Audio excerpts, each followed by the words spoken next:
ادامه بخش چهره‌های ماندگار.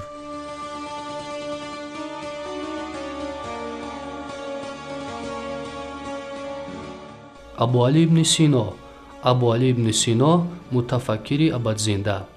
شیخ الرئیس ابوعلی ابن سینا یکی از بزرگترین فیلسوفان، عالمان، طبیبان و ادیبان تاجیک و فارس بوده. در رشد و کمال تمدن جهانی سهمی برجسته دارد.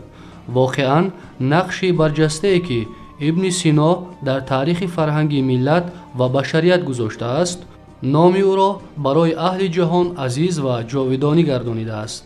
به شرافت آثار ابدزنده خویش ابن سینا امروز نیز همزمان و همقدم جامعه بشری می باشد، زیرا حکمتی که انسان را به راه راست و خودشناسی واقعی هدایت می کند با گذشت زمان ماهیت و ارزش بیشتر پیدا می نماید.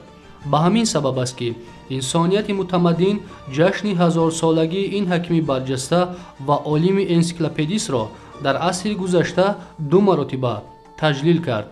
دفعه اول سال 1952 طبق سالشماری هجری و با قرار شورای عمومی جهانی صلح. رئیس شورای عمومی جهانی صلح عالم معروف فریدریک جولیو کیوری دایر به خدمت بی‌نظیر ابن سینا چنین گفته است: فعالیت ابن سینا که بر پایه حقیقت و خرد اساس یافته است، سهم بزرگ به تمدن جهانی بوده، به خاطر همدیگر فهمی خلقها خدمت کرده به انسانیت برای ساختمان آینده نیک کمک می‌رساند.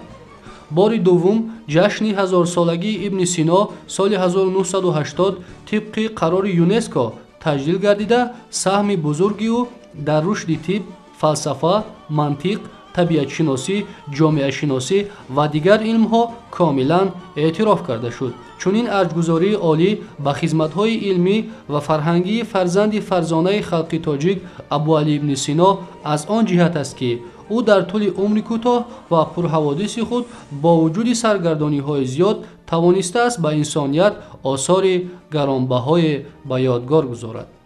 آثار باقی مانده او بیشتر از 250 اثر را فرا می‌گیرد که در بین آنها کتاب الشفا، کتاب النجات، حکمت المشرقیه، کتاب الانصاف، دانشنامه، مبدأ و معاد، مباحثات، اشارات و تنبیهات اهمیت بزرگ علمی و فلسفی دارند.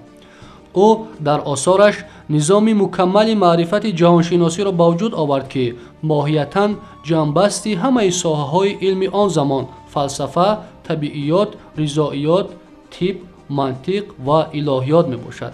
ابن سینا نه تنها عالم و فیلسوف بزرگ جهان، بلکه همچنین یکی از برجسته ترین چهره های تاریخ طبابت در همه دوران هاست. اثر مهمترین در این بخش تالیف نموده‌اش قانون اوست که کتاب اول آن را در 30 سالگی نوشته است. باید گفت که پیش از ابن سینا در شرق 2 کتاب ارزشمند طبی مشهور بودند که اولی به زکریای رازی و دومی به علی ابن عباسی مجوسی تعلق داشتند. لیکن قانون سینا با حل مسئله های ساده و مشکل طبی توانسته است که همه کتاب های پیشین و بعد از او را در سایه خود نگاه دارد.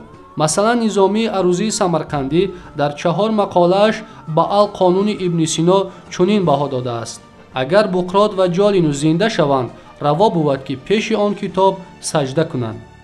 ابن سینا با ایجاد القانون و یک سلسله آثار دیگر طبی خود ضمن مقایسه و جنبستی دستاوردهای طب هندی، یونانی، عربی و نیاگان خلق تاجیک پایدیوار طبابت نظری و عملی را بنیاد گذاشت که با اعتراف محققان مشهور جهان جاودانه است. آثار ادبی او به زبان تاجیکی، فارسی و عربی در پیشرفت ادبیات تاجیک و فارس و تشکل زبان ملی ما نقش مهم دارد.